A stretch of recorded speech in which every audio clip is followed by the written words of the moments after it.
राजस्थान स्वास्थ्य का अधिकार विधेयक 2022 ध्वनिमत से पारित। विधेयक में सभी सुझाव शामिल। चिकित्सा मंत्री ने कहा, इमरजेंसी में इलाज का पुनर्भरण करेगी राज्य सरकार। जोधपुर में राजस्थान इंटरनेशनल एक्सपो का उद्घाटन। मुख्यमंत्री ने कहा, राजस्थान में निवेश और निर्यात का सर्वश्रेष्ठ माहौल। नए संभाग और जिले बनने से आमजन को मिलेगी गुड गवर्नेंस। मुख्यमंत्री ने कहा, अंतिम व्यक्ति तक पहुंचे योजनाओं का लाभ। जयपुर में चल रहे जॉब फेयर के पहले दिन 3600 युवाओं को मिला रोजगार। मुख्यमंत्री ने कहा, इसी तर्ज पर प्रदेश भर में लगेंगे 100 जॉब फेयर। इंदिरा गांधी शहरी रोजगार गारंटी योजना से संवर रहा सरहदी जिला श्रीगंगानगर। नगर पालिकाओं के नवाचार, सोना गंगानगर से बदली शहरों की तस्वीर। राजस्थान स्वास्थ्य का अधिकार विधेयक 2022 मंगलवार को विधानसभा में ध्वनिमत से पारित कर दिया गया। विधानसभा में चिकित्सा एवं स्वास्थ्य मंत्री श्री प्रसादी लाल मीणा ने कहा कि राइट टू हेल्थ बिल जनता के हित में है।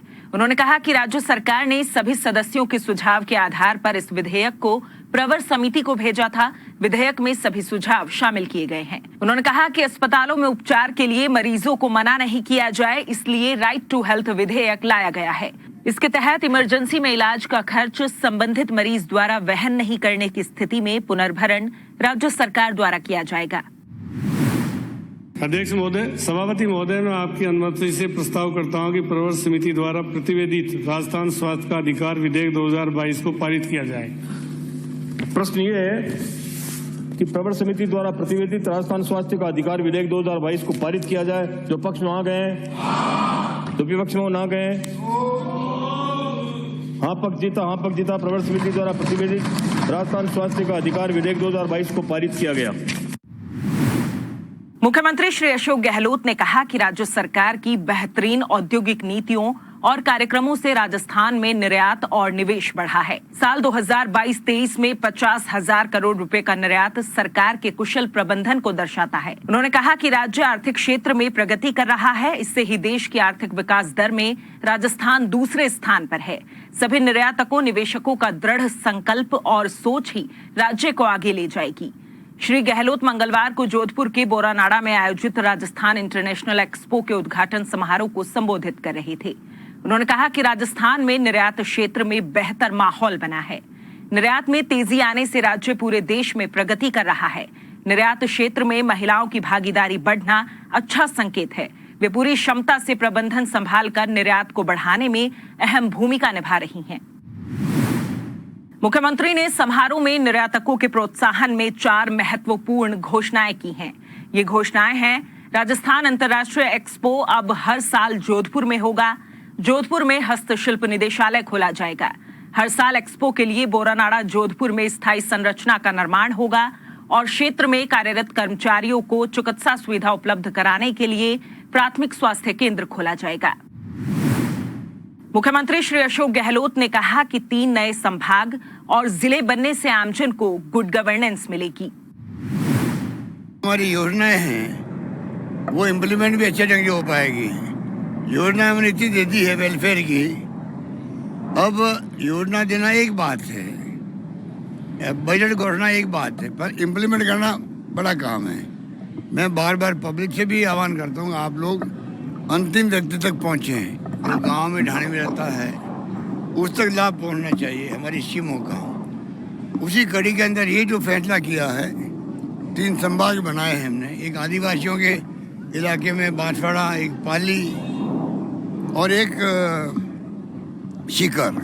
मैं समझता हूँ इससे और जिले बनाने से ज़्यादा गुड गवर्नेंस हो सकेगी, मेरा मानना है। मुख्यमंत्री ने कहा कि वो चाहते हैं कि राजस्थान वासी आगे बढ़ें और राजस्थान देश का नंबर 1 राज्य बने। उन्होंने कहा कि राजस्थान एक ऐसा मॉडल स्टेट बने जिसमें सभी वर्गों का वेलफेयर हो। मेरा ध्येय है राजस्थान में तमाम जातियां, सभी वर्ग, सभी धर्म के लोग, हमारी जो परंपरा पुरानी राजस्थान की प्रेम की, भाईचारे की, मोहब्बत की, वो कायम रहे। हम लोग राजस्थान वासी जो है आगे बढ़े और राजस्थान देश का नंबर 1 राज्य बने। मॉडल राज्य बनाने के लिए हमने काम शुरू कर दिया है।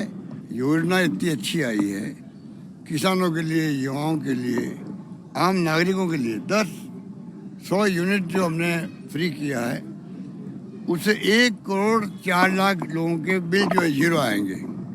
एक उदाहरण दे रहा हूँ आपको, किसानों के लिए करीब 12-15 लाख किसानों के बिल जीरो आएंगे। इस प्रकार से हर वर्ग को राहत दी गई। महंगाई के वक्त में महंगाई को राहत देने का एक हमने मतलब अप्रोच रखा है।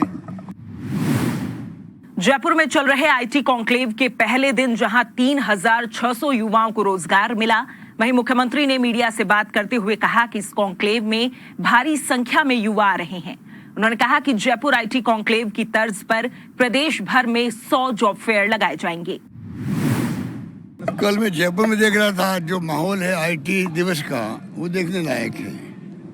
हजारों नौजवान सड़कों पे आए हुए हैं जॉब के लिए। मैं समझता हूँ, अभी मैं आया हूँ तो देख रहा था लाइन लगी हुई है, 3-4 हजार लोगों को नौकरी मिल चुकी है।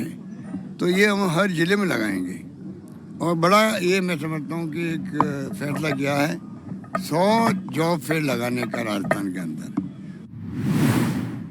जयपुर में चल रहे 3 दिवसीय जॉब फेयर में युवाओं का जबरदस्त क्रेज है। यहां 1,40,000 से ज्यादा युवाओं ने रजिस्ट्रेशन करवाया। फेयर के पहले ही दिन हजारों की संख्या में युवाओं को नौकरियां दी गई। मुख्यमंत्री श्री अशोक गहलोत ने जॉब फेयर में बेहतरीन पैकेज प्राप्त करने वाले प्रतिभागियों को ऑफर लेटर देकर उनकी हौसला अफजाई की। आईटी फेस्ट में सूचना प्रौद्योगिकी में बेहतरीन काम करने वाले स्टार्टअप्स और उद्यमियों को मुख्यमंत्री ने राजीव गांधी इनोवेशन चैलेंज सम्मान देकर सम्मानित किया। इन पुरस्कार विजेताओं को 6 करोड़ रुपए से ज्यादा की पुरस्कार राशि दी गई। My name is Tikam Neer. I'm the founder and CEO of Fika India Private Limited. We are doing the innovative product called Tire Management as a service, and TPMS is a product which is the product for the logistics, where we got the patent. We are having a AII certifications, and the government regulations is also there to support. And Rajasthan government is giving a good support to us for this particular product to go live, and this will be the game-changing product for the entire logistic industry. मेरा नाम मेहुल है। मैं founder हूँ माइंडी technologies का। So basically हमें राजस्थान सरकार की तरफ से 7.5 लाख रुपीस की ग्रांट मिली है। हमारे एक प्लेटफॉर्म है माइंडरी करके, जिसमें हम लोग है ना लोगों की मानसिक स्थिति और जो लोग परेशान रहते हैं उन लोगों को सपोर्ट और बहुत सारे अदर टूल्स एंड टेक्नोलॉजीज देते हैं हमारे ऐप के थ्रू। सो ये हमारे पूरे प्लेटफॉर्म के लिए, और राजस्थान गवर्नमेंट ने बहुत हमें मतलब अभी तक बहुत सपोर्ट करा है। IStart program by Rajasthan government and specially CM sir, they have like very amazing policies specially for the startups. Rajasthan सरकार की फ्लैगशिप योजनाएं प्रदेशवासियों के लिए सौगात बन रही हैं। सरकार की जन कल्याणकारी योजनाओं में शामिल इंदिरा गांधी शहरी रोजगार गारंटी योजना से प्रदेश के शहरों की तस्वीर बदल रही है।